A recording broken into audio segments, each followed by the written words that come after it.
الحمد للہ نحمده ونستعینه ونصلی علی رسولہ الکریم، اما بعد۔ پیارے بھائی، آپ کا سوال ہے اس روایت کے حوالے سے، اطیب ریح فی الارض الہند، کہ نبی پاک صلی اللہ علیہ وسلم کی طرف نسبت دے کر یہ روایت بیان کی جاتی ہے کہ مجھے ہند یعنی ہندوستان یا مشرق کی طرف سے ٹھنڈی ہوا آتی ہے۔ مستدرک حاکم کی روایت ہے، اور اس روایت کے مطابق قال علی بن ابی طالب، حضرت امام علی علیہ السلام نے فرمایا، اطیب ریح فی الارض الہندی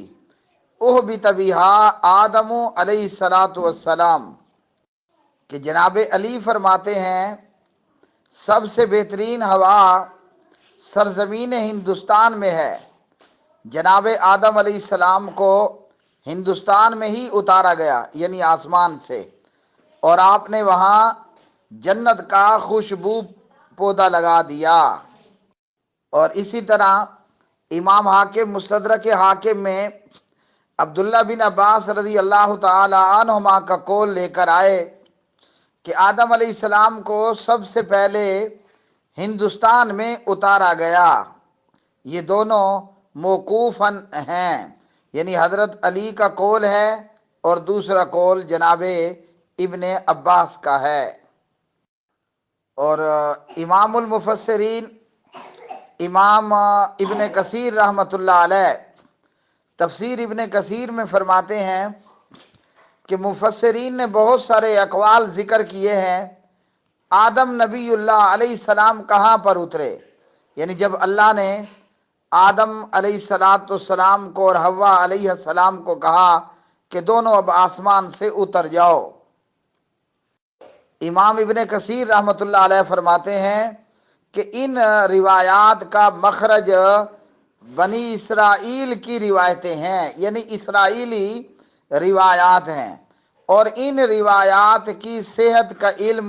اللہ سبحانہ و تعالیٰ کو آپ ہی ہے۔ اور یہ بھی کہ آدم علیہ السلام کہاں پر اتارے گئے، ہندوستان میں یا کہیں اور، ان کے تعلق سے ہمیں کوئی فائدہ نہیں اس بات کی کھوج کرنے میں یا اس بات کے جان لینے میں کہ آدم علیہ السلام ہندوستان اتارے گئے یا کہاں پر اتارے گئے۔ تو صحیح بات یہ ہے کہ سرزمین ہندوستان سے خوشبو آتی ہے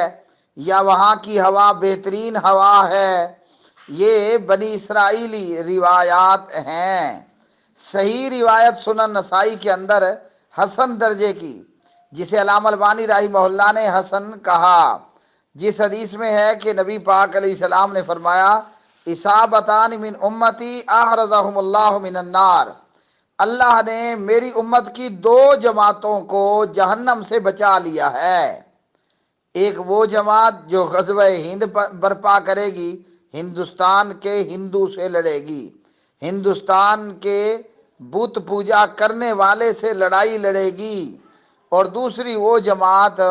جو جناب حضرت ابن مریم علیہ السلام کے ساتھ ہوگی۔